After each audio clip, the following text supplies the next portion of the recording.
Un gas está contenido en un dispositivo vertical de cilindro émbolo entre los que no hay fricción.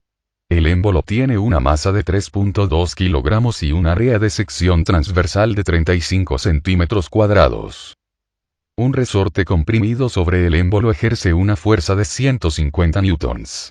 Si la presión atmosférica es de 95 kilopascales, calcule la presión dentro del cilindro. Venga, primeramente se nos está diciendo que este cilindro, que cuenta con un pistón o un émbolo, cuenta aquí dentro con un gas. Un gas cualquiera. Este cilindro cuenta con un resorte que está evitando que este pistón, digamos, suba más de lo posible. Si hiciéramos la suposición de que se le está administrando calor, un calor negro, a este gas, podríamos imaginar que el gas se va a expandir y va a provocar que el pistón suba. Pero este resorte estaría evitando que el pistón suba ante un posible incremento de volumen provocado por un incremento de calor. Nos está diciendo el problema que este pistoncito cuenta con su respectiva masa, que es de 3.2 kilogramos. Nos está diciendo también que este resorte ya está ejerciendo una fuerza sobre este pistón, una fuerza de 150 newtons. También nos está diciendo que este pistón cuenta con un área transversal. Digamos que toda esta área tendría un valor de 35 centímetros cuadrados. Y finalmente se nos está diciendo que en este punto se está ejerciendo una presión atmosférica de 95 kilopascales. Hay que determinar la presión del cilindro, y como nos está dando la presión atmosférica, podemos asumir que nos está pidiendo la presión absoluta. De modo que comencemos a resolver nuestro problema. En primer lugar, ya sabemos que la presión absoluta se obtiene como suma de la presión atmosférica más la presión manométrica. Fácilmente podemos obtener la presión manométrica como una suma de la presión que está ejerciendo la fuerza de 150 newtons del resorte con la presión que está ejerciendo el mismo peso de la masa del pistón. Fácilmente podemos imaginar que todo este gas que se encuentra aquí se encuentra siendo comprimido debido a este pistón, que como sabemos ya tiene su propia masa y por lo tanto cuenta con un peso que lo lleva hacia abajo, pero además se ve ayudado con la fuerza del resorte. Digamos que la suma de estas dos fuerzas están provocando que este pistón esté comprimiendo todo este gas. Entonces, ¿cuál sería el área que tomaríamos a consideración? Podemos imaginar que el gas se encuentra distribuido dentro de todo este volumen, y este volumen de pura casualidad cuenta con un área constante, de modo que toda esta área siempre se encontrará comprimida debido a la fuerza del resorte y el peso del pistón. Esta suma de fuerzas estarán comprimiendo este elemento, este gas. Entonces el área que se podría tomar a consideración podría ser el área transversal del pistón, porque si suponemos que este pistón está sellando perfectamente el gas, no es más chiquito que el área transversal del cilindro. De ser así, el gas se saldría por las esquinas, ¿no? Por las orillas. Y estamos asumiendo que eso no está pasando. De modo que podemos asumir que el área transversal del pistón es la misma que el área transversal del cilindro. De modo que la presión manométrica que estaríamos tomando en cuenta se podría obtener ante una suma de presiones.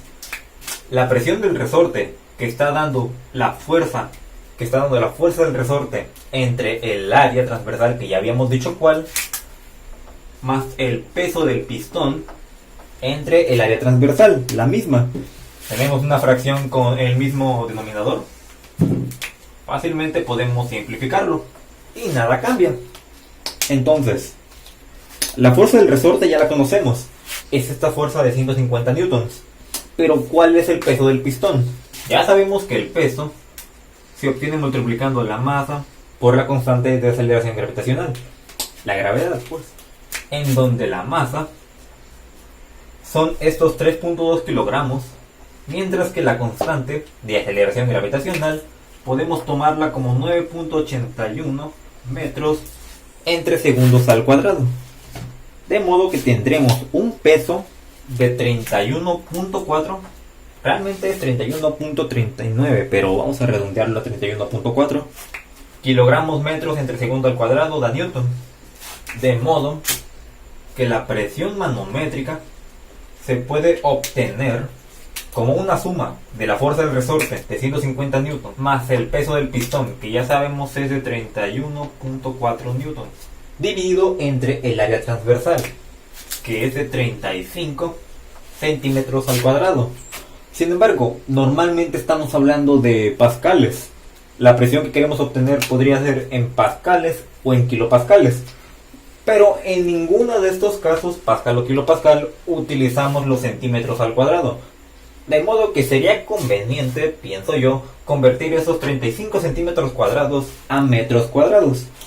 Fácilmente podemos ir a las tablas de conversión y encontrar ahí que un metro cuadrado equivale a 1 por 10 a la 4 centímetros cuadrados. De modo que para convertir, colocamos nuestros factores de conversión. Sabemos que un metro cuadrado es igual a 1 por 10 a la 4 centímetros cuadrados. Decimos es igual, por lo tanto podemos colocarlo así, porque al final si esto es igual a esto, es como dividir esto entre esto y dará 1. Efectuamos las operaciones, 35 da un resultado de 3.5 por 10 a la menos 4 centímetros cuadrados con centímetros cuadrados se van, de modo que obtenemos metros cuadrados.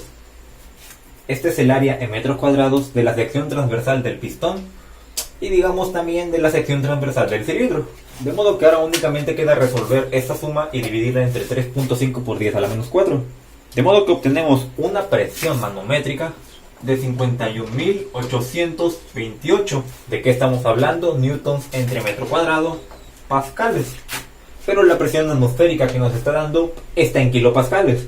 Por lo tanto, simplemente podemos dividir todo esto entre 1000, dándonos un resultado de 51.828 kilopascales. Fácilmente, si queremos pasar de pascal a kilopascal, multiplicamos por 1000. De kilopascal a megapascal, multiplicamos por 1000. De megapascal a gigapascal, multiplicamos por 1000. Y si queremos pasar de gigapascal a megapascal, dividimos entre 1000. De megapascal a kilopascal, dividimos entre 1000. O de kilopascal a pascal, como es este caso, simplemente dividimos entre 1000. Entonces la presión que esté recibiendo este cilindro a escala manométrica, sin tomar en cuenta la presión atmosférica, es de 51.828 kilopascales. Pero no nos está pidiendo la presión manométrica, nos está pidiendo la presión absoluta. De modo que la presión absoluta, la suma de la presión atmosférica con la manométrica, se obtiene sumando estos 95 kilopascales con nuestros 51.828 kilopascales, la suma de la presión atmosférica que está recibiendo este pistón en algún determinado lugar y la presión que está recibiendo este gas como resultado de la fuerza de los 150 newtons y el peso del pistón. Únicamente realizamos esta suma y nuestro resultado será una presión de 146.86 kilopascales, que podemos redondearlo a 147 kilopascales, de modo que esta es la presión absoluta que está recibiendo este gas ante la presión ejercida por la fuerza de este resorte, el peso de este cilindro y la presión atmosférica.